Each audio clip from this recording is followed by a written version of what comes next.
अस्सलामुअलैकुम, आप देख रहे हैं न्यूज़ वन। मैं हूं महफिज जरिया और मैं हूं मोहम्मद उमर खान। हेडलाइंस आपने जानी, खबरों की तफसील में सबसे पहले जिक्र करेंगे साबिक सदर आसिफ अली जरदारी का, जिन्होंने वजीर आजम को निशाने पर रख लिया है। बोले कि गैर संजीदा वजीर आजम से ये निजाम चल ही नहीं पाएगा। अगर हुकूमत को खतरा हुआ तो हम क्यों सपोर्ट करें, उसे लाने वाले बचाएं। पहले ही कहा था कि कठपुतलियों से काम नहीं चलेगा। मफाहिमती गुरु ने कहा कि हम में जेल जाने का सब्र भी है और बर्दाश्त भी। क्या इमरान खान जेल बर्दाश्त कर सकते हैं? हमारे खिलाफ बनाया गया एहतिसाब का कानून मियां साहब के गले पड़ गया। साबिक सदर आसिफ अली जरदारी ने वजीर आजम को निशाने पर रख लिया और ये कहा कि गैर संजीदा वजीर आजम से ये निजाम चल ही नहीं पाएगा। अगर हुकूमत को खतरा हुआ तो हम क्यों सपोर्ट करें, इसे लाने वाले बचाएं। पहले ही कहा था कठपुतलियों से काम नहीं चलेगा। मफाहमती गुरु ने कहा कि हम में जेल जाने का सब्र भी है और बर्दाश्त भी। क्या इमरान खान जेल बर्दाश्त कर सकते हैं? ये भी कहा कि हमारे खिलाफ बनाया गया एहतिसाब का कानून मियां साहब के गले पड़ गया।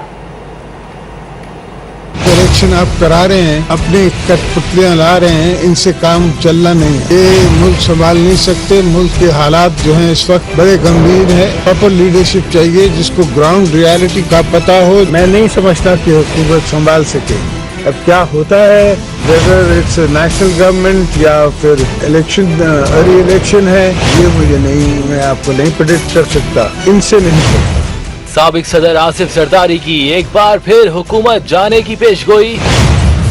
टंडो एलआईआर में प्रेस कॉन्फ्रेंस के दौरान साबिक सदर ने कहा, गैर संजीदा वजीर आजम से मुल्क नहीं संभाला जा रहा। पहले ही कहा था कठपुतलियों से काम नहीं चलेगा। कबल अज वक्त इलेक्शन पर कुछ नहीं कह सकता। इलेक्शन आप करा रहे हैं और इसमें जिस तरह आप अपनी कठपुतलियां ला रहे हैं, इनसे काम चलना नहीं है। मैं नहीं समझता कि हुकूमत संभाल सकेगी।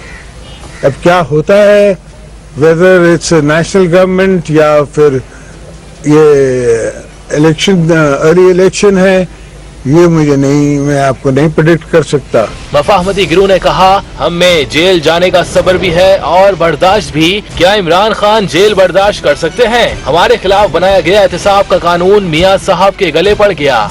हमें तो जेल जाने का पहले ही लोगों ने देखा हुआ है कि सब्र भी है और बर्दाश्त भी है। क्या इमरान खान जेल जा सकता है? मियां साहब ने एहतिसाब कोर्ट्स बनाए थे, एहतिसाब लॉज बनाए थे।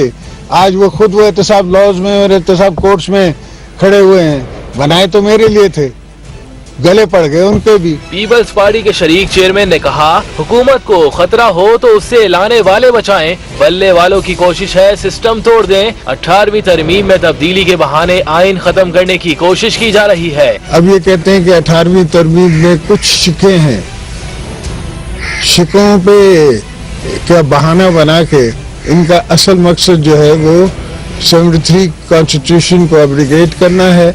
आसिफ जरदारी ने कहा, जेआईटी ने उन्हें और बहन को बुलाकर पूछगछ की। माजी में भी साजिशें की गई। हमारी